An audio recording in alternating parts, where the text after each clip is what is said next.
Good afternoon, everyone. Mike Perlman here for Techno Buffalo with a review of the Nikon Coolpix S9300. Will this glossy slab of sleek, sexy goodness light your point-and-shoot fire? Find out in my full review.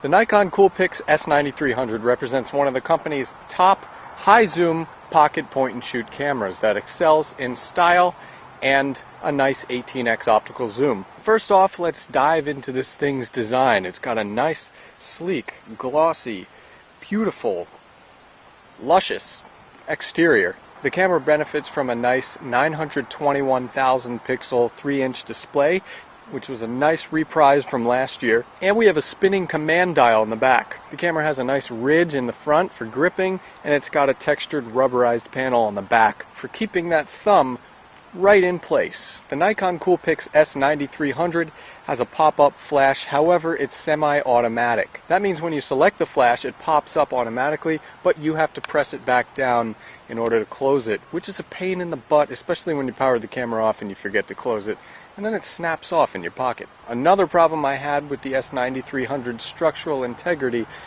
was that it wasn't on par. One minor tumble forced the lens ring of this camera to pop right off, and upon further investigation I realized that it was held on by adhesive strips, which is a bit cheap, Nikon.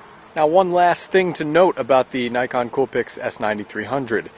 This is an exceedingly slow camera. This thing averaged 6 seconds between the time I powered it on and it was able to take a shot. 6 to 7 seconds. That's like molasses in the dead of winter time. Furthermore, zooming in video mode was very slow, and at times the camera suffered a brain freeze when I was shuffling through mode dial options. So overall, with design, very sleek and debonair, however lacking in structural integrity and speed. Now, the Coolpix 9300 is an interesting character when it comes to shooting features. Much to my chagrin, this camera lacks a manual mode, which means I couldn't adjust the shutter or the aperture. The S9300 excels when it comes to scene modes, high-speed shooting options, and auto mode. One of my favorite scene modes was the easy panorama mode, where I could just stand, press the shutter button, and sweep to my left or right, and it captured up to a 180 or 360 degree panoramic shot. I was also quite fond of the continuous shooting modes. There was even a 120 frames per second continuous shooting mode on this camera.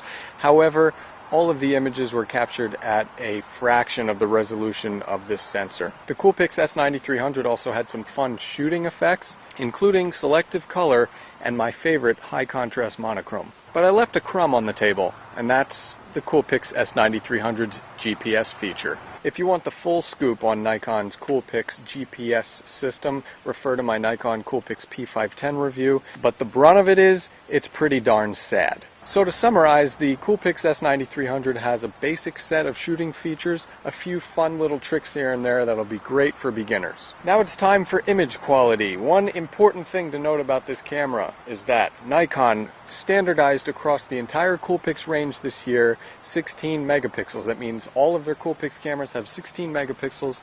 The S9300, 16 megapixels. Last year it had 12 megapixels. What does that mean? Smaller pixels on this sensor, less low light gathering. This camera was not as good in low light as I expected it to be. Video in low light made me almost cry, it was that bad. Also, the camera is very picky when it comes to taking still photos outside and indoors in a variety of environments.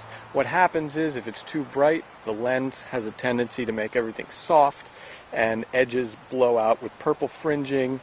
There's a lot of haze going on. This camera's best performances were close-up macro shots.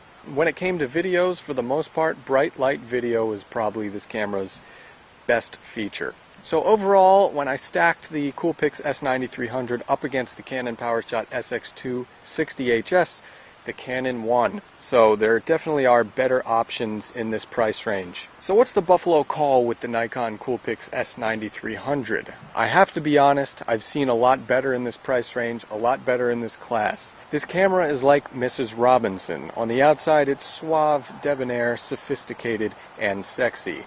But if you cross its path, it will gobble you whole. Between my issues with the structural integrity, the slowness of the camera, the mostly ineffective GPS system, and the hit-or-miss image quality, I was forced to look to greener pastures. For the full Nikon Coolpix S9300 review, go to technobuffalo.com, and remember everybody, go Devils!